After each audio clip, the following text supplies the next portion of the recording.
Class second integration day 1 Christmas എക്സാമിന് വരാൻ chance ഉള്ള ക്വസ്റ്റ്യൻസ് ആണ് നമ്മൾ നോക്കുന്നത്.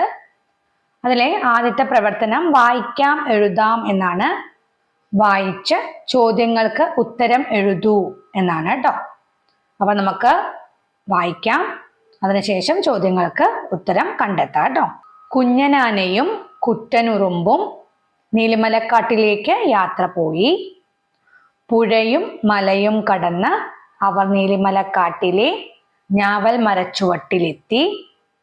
വല്ലാത്ത വിശപ്പും ദാഹവും. അവർ പുഴയിൽ നിന്നും വെള്ളം കുടിച്ചു. കുഞ്ഞനാന തുമ്പിക്കൈ കൊണ്ട് ഞാവൽ മരം കുലുക്കി. പഴുത്ത ഞാവൽ പഴങ്ങൾ ചിതറി വീണു. ഞാവൽ പഴങ്ങൾ പെറുക്കാൻ കാട്ടിലെ മറ്റു ജീവികളും എത്തി. എല്ലാവരും ഞാവൽ പഴങ്ങൾ കഴിച്ചു.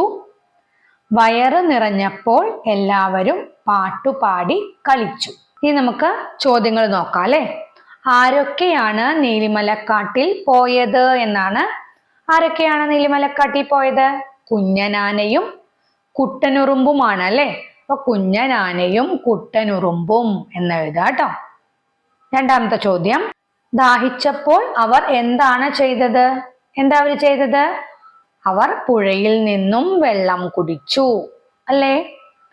മൂന്നാമത്തെ ചോദ്യം, ആരാണ് ഞാവൽ മരം കുലുക്കിയത്? ആരാ കുലുക്കിയത് ഞാവൽ മരം? കുഞ്ഞനാനയാണ് അല്ലേ. കുഞ്ഞനാന എന്ന് എഴുതുക കേട്ടോ. നാലാമത്തെ ചോദ്യം, ആരൊക്കെയാണ് ഞാവൽ പഴങ്ങൾ പെറുക്കാൻ എത്തിയത് എന്നാണ്. ആരൊക്കെയാണ്? കാട്ടിലെ മറ്റു ജീവികളാണ് അല്ലേ.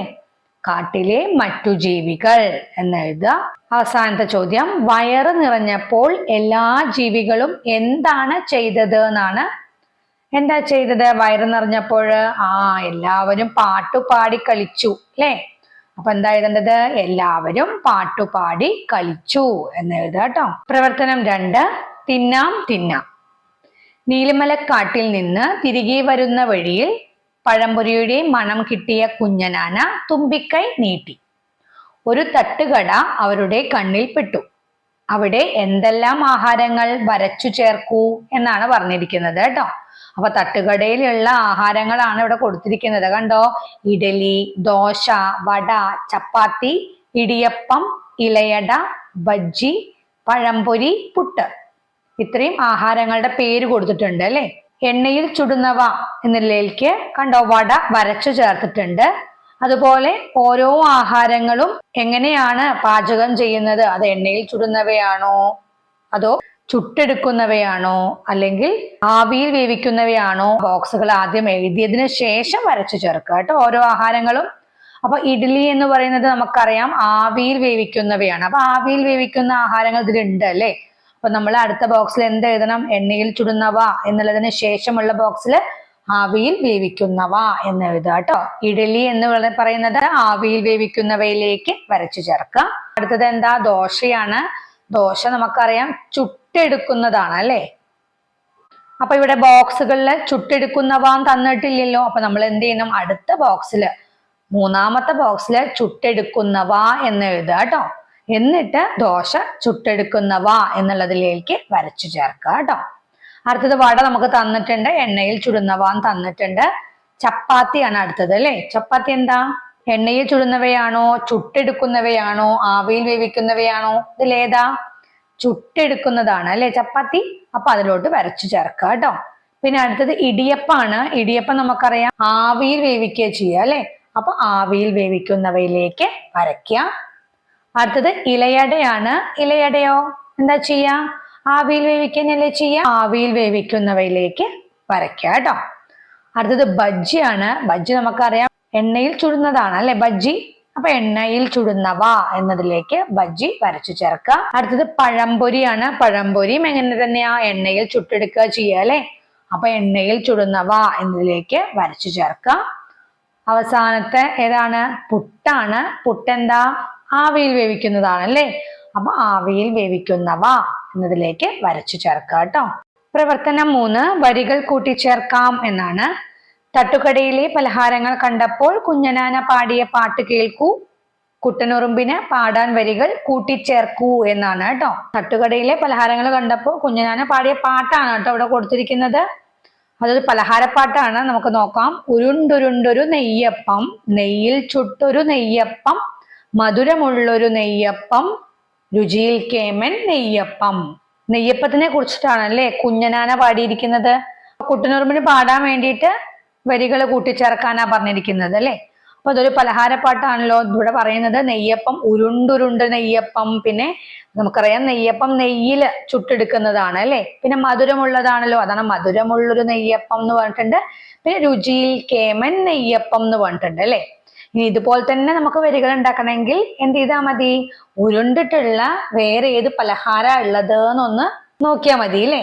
അറിയാലോ ഏതാ ഉരുണ്ടിട്ടുള്ള പലഹാരം ഏതാ, കൊഴുക്കട്ട ഉണ്ടല്ലോ. അപ്പൊ നമുക്ക് അത് വെച്ചിട്ട് എഴുതാലോ. അപ്പൊ എങ്ങനെ എഴുതാം, ഉരുണ്ടുരുണ്ടൊരു കൊഴുക്കട്ട, പിന്നെ നെയ്യിൽ വറുത്തൊരു നെയ്യപ്പം എന്നായിരുന്നില്ലേ. അപ്പൊ നമുക്ക് എന്തെഴുതാം, ആവിയിൽ വെന്തൊരു കൊഴുക്കട്ട. കൊഴുക്കട്ട ആവിയിൽ വേവില്ലേ ചെയ്യാം. അപ്പൊ ആവിയിൽ വെന്തൊരു കൊഴുക്കട്ട എന്നെഴുതാം.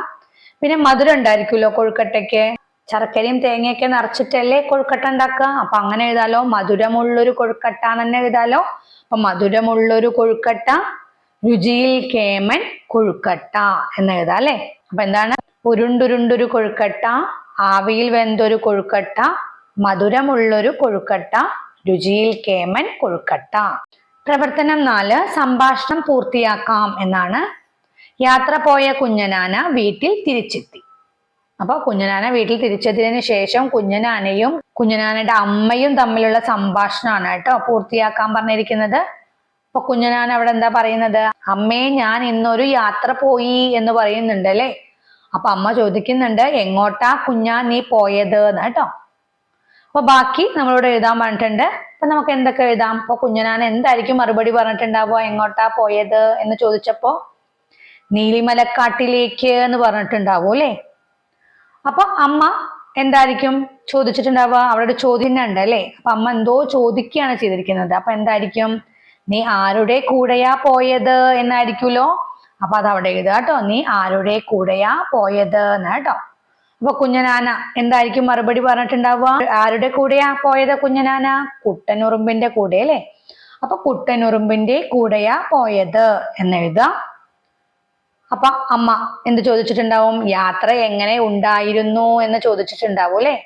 അപ്പൊ കുഞ്ഞനാന എന്തായിരിക്കും മറുപടി പറഞ്ഞിട്ടുണ്ടാവുക, നല്ല രസമായിരുന്നു എന്നായിരിക്കും അല്ലെ. കുട്ടനുറുമ്പിനോടൊപ്പമുള്ള യാത്ര വളരെ രസകരമായിരുന്നു എന്ന് കുഞ്ഞനാന പറഞ്ഞിട്ടുണ്ടാവും അല്ലെ. അങ്ങനെ എഴുതി പൂരിപ്പിക്കുക കേട്ടോ. പ്രവർത്തനം 5, ക്ഷണക്കത്താണ്. കുട്ടനുറുമ്പിനെ പിറന്നാളിന് ക്ഷണിക്കാൻ കുഞ്ഞനാന തീരുമാനിച്ചു. അതിന് കുഞ്ഞനാനയെ സഹായിക്കൂ എന്നാണ്. അപ്പോൾ ക്ഷണക്കത്ത് എഴുതാൻ സഹായിക്കാനാണ്. നമ്മൾ ക്ഷണക്കത്ത് എഴുതാനൊക്കെ പഠിച്ചിരുന്നു അല്ലേ. ക്ഷണക്കത്ത് എഴുതുന്ന സമയത്ത് ആദ്യം എന്ത് ചെയ്യണം, സ്ഥലവും തീയതിയും എഴുതണം അല്ലേ. അപ്പൊ കുഞ്ഞുമല, ഒരു തീയതിയും കൊടുക്കുക കേട്ടോ. നമ്മൾ എന്താ എഴുതുക, കൂട്ടുകാരാ എന്നായിരിക്കും അല്ലെ. കൂട്ടുകാരാ എന്നായിരിക്കും. ഇനിയിപ്പോ കുഞ്ഞനാന കൂട്ടുകാർക്ക് വേണ്ടി എഴുതുന്ന ക്ഷണക്കത്തായിരുന്നെങ്കിൽ നമ്മൾ എന്താ എഴുതുക, കൂട്ടുകാരേ എന്നായിരിക്കും അല്ലെ. ഇവിടെ ഒരാൾക്കാണ് കേട്ടോ, കുട്ടനുറുമ്പിന് എഴുതുന്ന ക്ഷണക്കത്താണ്, അതുകൊണ്ട് കൂട്ടുകാരാ എന്ന് എഴുതിയാൽ മതി. എന്റെ പിറന്നാൾ ഈ വരുന്ന ഞായറാഴ്ച 21/12/2025 ഒരു ഡേറ്റ് കൊടുക്കുക കേട്ടോ. വീട്ടിൽ വെച്ച് ആഘോഷിക്കുകയാണ്. രാവിലെ 11 മണിക്കാണ് കേക്ക് മുറിക്കുന്നത്. നീ എന്തായാലും കുടുംബത്തോടൊപ്പം വരണേ എന്ന് എഴുതിയാൽ മതി കേട്ടോ. എന്നിട്ട് ചുവടെ കുഞ്ഞനാന എന്ന് എഴുതുക കേട്ടോ.